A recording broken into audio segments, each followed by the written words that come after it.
Kehidupan spiritual adalah dasar bagi kehidupan yang memanusiakan manusia. Ia mendasari bagaimana kita mendirikan moral, merangkul sesama dalam semangat persaudaraan, dan membagi cinta bagi sesama. Gereja adalah salah satu pembangun dan pendorong bagi spiritualitas manusia. Gereja membantu kita dalam berbagai kegiatannya untuk kehidupan yang senantiasa berputar dalam siklus perdamaian dan pergulatan. Adalah suatu gereja di Jalan Melati Wetan, Baciro, Yogyakarta, yakni Gereja Katolik Kristus Raja Baciro. Layaknya gereja-gereja lain, Gereja Kristus Raja Baciro mempunyai banyak tugas. Kita mengenal tugas-tugas ini sebagai kerikma, koinonia, diakonia, liturgia, dan martiria. Lantas, bagaimanakah Gereja Baciro menerapkan bermacam tugas ini? Juga bagaimana sejarah bermulanya gereja ini sebelum nantinya mampu melaksanakan tugas-tugas itu? Untuk menjawab pertanyaan-pertanyaan ini, kami mengunjungi langsung gereja tersebut dan melakukan wawancara dengan sang Romo Paroki, Romo Aan. Perkenalkan, sebelumnya nama lengkap saya Romo Andreas Novian Ardi Prihatmoko. Saya Romo Projo Keuskupan Agung Semarang, dan saya di Paroki Baciro ini sudah 2 tahun. Jadi September tahun 2023 yang lalu saya mulai berkarya di paroki ini sampai sekarang. Itu sejarah Paroki Baciro. Paroki Baciro ini sebenarnya awalnya itu adalah bagian dari Paroki Kota Baru. Awal mula Paroki Baciro itu, gereja awalnya itu adalah yang kalau kalian sekarang tahu itu di pabrik rokok Taru Martani. Nah, di situ dulu ada satu ruangan yang dipakai untuk sembahyang. Waktu itu memang belum di sini, belum di yang lokasi sekarang ini. Ya, di sana dilayani oleh Romo Kota Baru, pelayanan misa dan macam-macam hal begitu. Lalu dalam perkembangan waktunya, karena umat semakin bertambah banyak, lalu kemudian kebutuhan pelayanan juga semakin banyak otomatis begitu. Lalu kemudian tempat itu dirasa sudah tidak representatif lagi. Maka kemudian dicarilah tempat yang bisa menampung lebih banyak umat. Nah, kemudian didapatlah wilayah yang sekarang ini menjadi wilayah gereja gitu. Selain itu, Gereja Baciro juga merupakan salah satu penggagas atau setidaknya yang mempopulerkan sistem misa online. Dimulai pada zaman pandemi tahun 2020, keberadaan gereja di platform video live streaming membantu luasnya umat Katolik di Indonesia. Bisa diakses dengan siapapun. Misa ini menjadi bentuk pelayanan dan juga pewartaan dari gereja.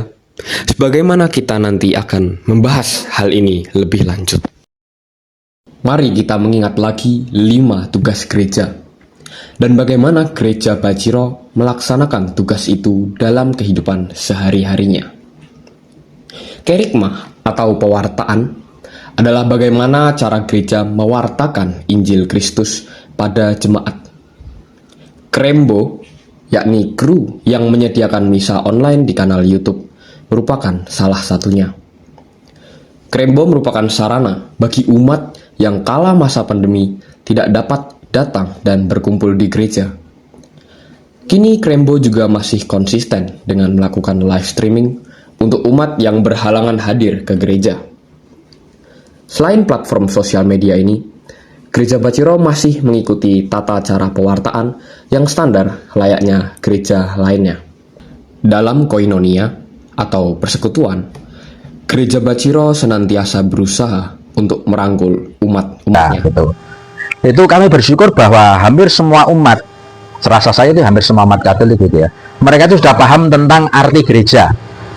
Gereja sebagai satu persatuan, satu tubuh Kristus yang terdiri dari berbagai macam bagian, dan mereka mempunyai iman yang satu dan juga yang selalu kita kita syahadatkan kan, gereja Katolik yang satu, kudus Katolik gitu ya.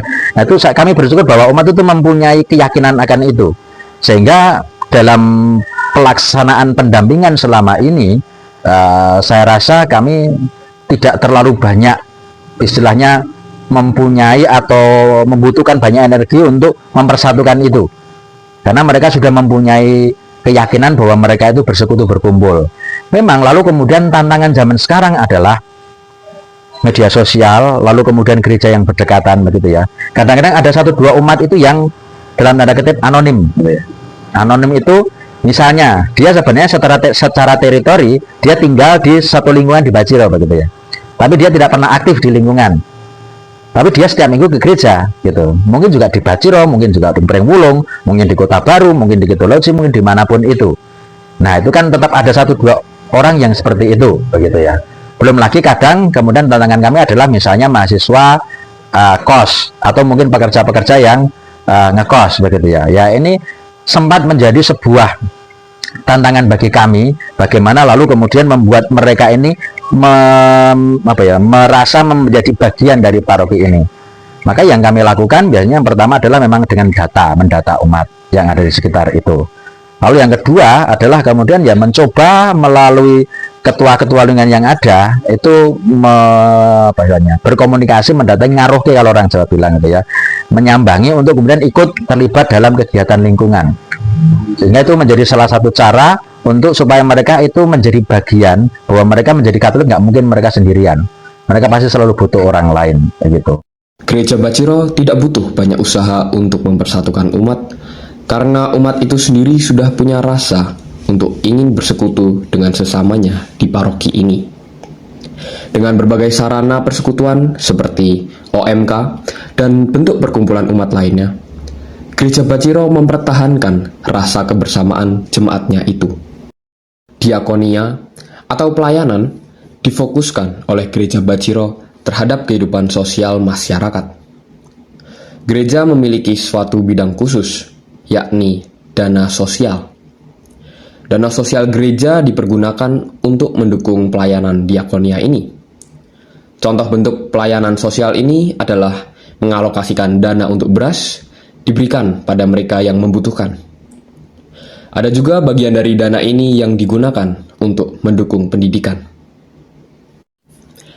Gereja memang tidak pernah jauh dari kehidupan yang bermasyarakat.